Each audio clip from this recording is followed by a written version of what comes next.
Hello दोस्तों, आप देख रहे हैं द ऑटोमैन और आज हम बात करेंगे एक्सीलेटर पैडल सेंसर के वायरिंग के बारे में।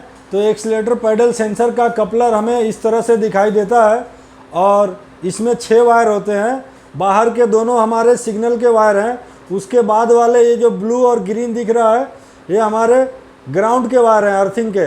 और ये जो बीच में एक पीला और एक लाल दिख रहा है ये हमारे 2 वायर पॉजिटिव बैटरी से जो वोल्टेज आता है ईसीएम के माध्यम से यहाँ पे एक्सीलेटर पैडल सेंसर को चलाने के लिए वो है। इनमें 5-5 वोल्ट आएगा ईसीएम से और इन दोनों में ग्राउंड आएगा वो भी ईसीएम से और इन दोनों में से सिग्नल जाएगा वो भी ईसीएम को। तो इस तरह से ये 6 वायर हैं। इसमें हम आज ये देखेंगे कि अगर हमारी वायरिंग सही है फिटिंग कपलर में और निकले हुए कपलर में तो हमें कहाँ क्या क्या मिलना चाहिए।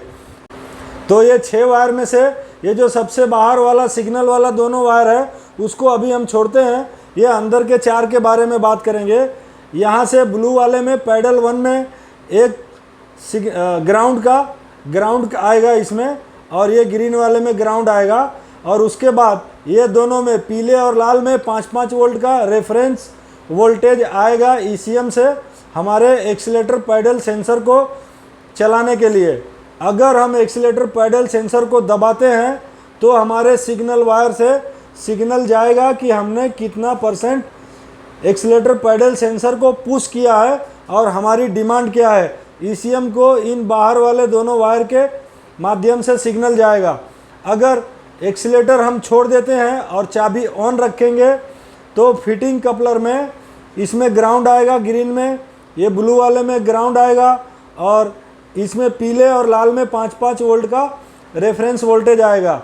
और अगर मल्टीमीटर से हम चेक करेंगे तो सिग्नल वायर में एक में हमें आधे वोल्ट का सिग्नल मिलेगा, दूसरे में हमें 1 वोल्ट का सिग्नल मिलेगा। मतलब पहले एक्सीलेटर पैडल 1 में जो है एक्सीलेटर पैडल 1 में हमारा अलग सिग्नल आएगा और 2 में अलग सिग्नल आएगा। अगर पैडल 1 में 1 का आता है तो पैडल 2 में हमारे आधे का सिग्नल आएगा। और जैसे ही हम एक्सीलेटर को दबाएंगे वैसे ही इस सिग्नल वायर में वोल्टेज बढ़ने लगेगा और ईसीएम को पता चलेगा कि हमने एक्सीलेटर पैडल को कितना दबाया है, मतलब एक्सीलेटर पैडल की पोजीशन क्या है। इसीलिए एक्सीलेटर पैडल को एपीपी मॉड्यूल मतलब एक्सीलेटर पैडल पोजीशन मॉड्यूल भी बोला जाता है। ये जो अर्थिंग का वायर है चाबी ऑन में अगर हम इसे पीछे अगर कोई पिन घुसा के चेक करेंगे फिटिंग में तो यहाँ पे अर्थिंग आएगा मल्टीमीटर में और बैटरी के नेगेटिव टर्मिनल से यहाँ पे हमको कंटिन्यूटी मिलेगी, हमारा बीप बजेगा मल्टीमीटर से चेक करने पे। इंजन और गाड़ी के चेसिस या बॉडी पे टच करेंगे तो भी हमारा ये दोनों वायर में बीप बजेगा, मतलब ये दोनों वायर सही है। और मल्टीमीटर से फिटिंग में इसमें और इसमें हम चेक करेंगे तो हमें 5-5 वोल्ट मिलेगा। और उसके बाद इन दोनों में एक में आधा और एक में 1 वोल्ट का करंट मिलेगा।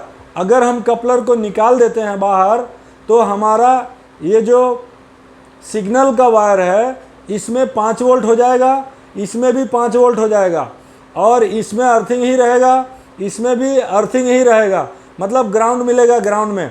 और पॉजिटिव 5-5 वोल्ट का जो हमारा था वो 5-5 वोल्ट का ही रहेगा। ये कपलर निकालने के बाद सिग्नल वायर में 5 वोल्ट क्यों हो जाता है, तो वो इसलिए होता है कि जब हम कपलर को निकालते हैं तो ये हमारा सेंसर रेसिस्टेंस टाइप का सेंसर है, वहाँ से लोड हट जाता है और सिग्नल लेने के लिए जो ईसीएम से 5 वोल्ट आ रहा था, जो फिटिंग कपलर में लोड की वजह से आधा वोल्ट दिखा रहा था, वो कपलर निकालने के बाद 5 वोल्ट में कन्वर्ट हो जाएगा। तो कभी भी अगर कपलर फिटिंग में इसमें एक में आधे वोल्ट का, एक में 1 वोल्ट का और ग्राउंड में ग्राउंड और लाल और पीले में 5-5 वोल्ट आता है तो हमारा वायरिंग भी सही है और कपलर भी सही है। और अगर कपलर निकालने के बाद सिग्नल में 5 वोल्ट और इस सिग्नल में 5 वोल्ट और ग्राउंड में ग्राउंड और इस ग्राउंड में ग्राउंड और इन दोनों पीले में 5-5 वोल्ट का वोल्टेज मिल रहा है हमें मल्टीमीटर से चेक करने पे, तो कपलर निकालने के बाद भी हमारा वायरिंग भी सही है, हमारा कपलर भी सही है, हमारा ECM भी सही है। अगर कोई वायर टूट जाता है हमारा एक्सीलेटर पैडल सेंसर का, अगर ये वायर टूट जाता है तो ECM में अगर स्कैनर लगाएंगे तो एक्सीलेटर का फोल्ड कोड तो आएगा ही आएगा, साथ में अगर पैरामीटर में हम जाके चेक करेंगे तो अगर इसमें चेक करेंगे तो हाई वोल्टेज दिखाएगा, इग्निशन ऑन पे बंद गाड़ी में जो आधे वोल्ट का था वो 5 वोल्ट का दिखाएगा। अगर ये वायर टूट जाता है तो भी एक्सीलेटर पैडल का फोल्ड कोड आएगा। और मल्टीमीटर में हम चेक करेंगे तो इसमें ECM के पास अगर यहाँ से टूट गया तो इसके पीछे से 5 वोल्ट दिखाएगा, लेकिन स्कैनर लगाएंगे तो हमारे स्कैनर में जब पैरामीटर चेक करेंगे सेंसर्स में जाके तो हमारे इस वायर का सेंसर का जो सिग्नल है वो पूरा 5 वोल्ट दिखाएगा। और स्कैनर से हमें ये रेफरेंस वोल्टेज जो आता है अपना एक्सीलेटर पैडल सेंसर को चलाने के लिए वो तो दिखाएगा, लेकिन ग्राउंड के लिए कुछ स्कैनर में ग्राउंड का नहीं दिखाता है। अगर हमारा स्कैनर में आधे वोल्ट 1 वोल्ट दिखा रहा है, इसका मतलब हमारा एक्सीलेटर का वायर जितने भी 6 के 6 वायर हैं सही हैं।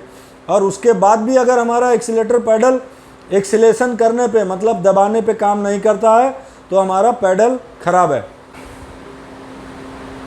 अभी तक हमने इस वीडियो में देखा कि अगर हमारा वायरिंग और कपलर सही है तो हमें कैसे मालूम पड़ेगा। तो कपलर फिटिंग में वोल्टेज चेक करना है सब में, और कपलर खुले हुए में वोल्टेज सब में चेक करना है। और जिस तरह से हमने बताया कि सिग्नल में कपलर फिटिंग में आधे वोल्ट और दूसरे पैडल सेंसर के सिग्नल में 1 वोल्ट आना चाहिए। अगर इधर आधा आ रहा है तो इधर 1 वोल्टेज आएगा, मतलब दोनों पैडल में अलग अलग सिग्नल आना चाहिए, एक में आधे का एक में 1 का। और कपलर फिटिंग में भी ग्राउंड आना चाहिए, कपलर ओपन में भी ग्राउंड आना चाहिए, और कपलर फिटिंग में 5-5 वोल्ट आना चाहिए रेफरेंस वोल्टेज इन दोनों बीच वाले वायर में जो हमारे एक्सीलेटर पैडल सेंसर को चलाने के लिए है। और कपलर निकाले हुए में सिग्नल में 5-5 हो जाना चाहिए। और फिटिंग में कपलर के सिग्नल वायर में आधा और 1 वोल्ट का सिग्नल आना चाहिए। लेकिन अब हम देखेंगे कि अगर हमारा एक्सीलेटर पैडल काम नहीं कर रहा है तो उसमें क्या कारण हो सकता है। तो मान लीजिए अगर ये हमारा एक्सीलेटर पैडल 1 का सिग्नल वायर कट गया तो हमारे ECM में जब हम स्कैनर लगाएंगे गाड़ी के अंदर तो ECM से वहाँ पे हमें फोल्ड कोड दिखाई देगा। ECM फोल्ड कोड दिखाएगा कि अगर क्यूमिंस की गाड़ी है तो मान लीजिए 1241 है या 1242 है, तो अगर ये वायर टूट गया तो फोल्ड कोड अलग आएगा, ये वायर टूट गया तो फोल्ड कोड अलग आएगा, ये वायर टूट गया तो फोल्ड कोड अलग आएगा। मतलब दोनों पैडल सेंसर के 3-3 वायर के तीनों के अलग अलग फोल्ड कोड आएंगे। लेकिन हमें जिस चीज़ पे ध्यान देना है वो है कि एक्सीलेटर पैडल का अगर फोल्ड कोड आता है तो उसका डिस्क्रिप्शन हमें पढ़ना है। अगर ये वायर टूट जाएंगे तो सिग्नल हाई दिखाएगा, और अगर हमारे रेफरेंस वोल्टेज के वायर कट जाते हैं तो हमारा सिग्नल का एक्सीलेटर पैडल का सर्किट का फोल्ड कोड बताएगा। और अगर ग्राउंड के भी वायर टूट जाते हैं तो भी इसमें सिग्नल हाई हो जाएगा। जिसका भी ग्राउंड का टूटेगा 1 का या 2 का, तो हमें फोल्ड कोड को अच्छे से पहले पढ़ना है। फोल्ड कोड नंबर होता है, लेकिन असल जो होता है उसके बगल में जो लिखा हुआ डिस्क्रिप्शन होता है उसे ध्यान से पढ़ना है। कोई भी वायर टूटेगा तो हमारा एक्सीलेटर पैडल पूरी तरह से काम नहीं करेगा। इस वीडियो में हमने देखा कि एक्सीलेटर पैडल का वायरिंग अगर सही है तो उसे हम कैसे पता कर सकते हैं फिटिंग कपलर में और निकाले हुए कपलर में। आगे किसी वीडियो में किसी गाड़ी पे फिटिंग कपलर में इसमें हम पिन लगा के और वोल्टेज चेक कर लेंगे, और फिर कपलर को निकाल के वोल्टेज चेक कर लेंगे इधर से पिन लगा के। तो अगले वीडियो में हम उसका प्रैक्टिकल का वीडियो लाएंगे। इस वीडियो में थोड़ा लंबा हो जाएगा और थोड़ा थोड़ा खाने से ही मज़ा आता है। तो इस तरह से अब हम इस वीडियो को समाप्त करते हैं। आप लोग का इसी तरह सहयोग बना रहे। Thank you.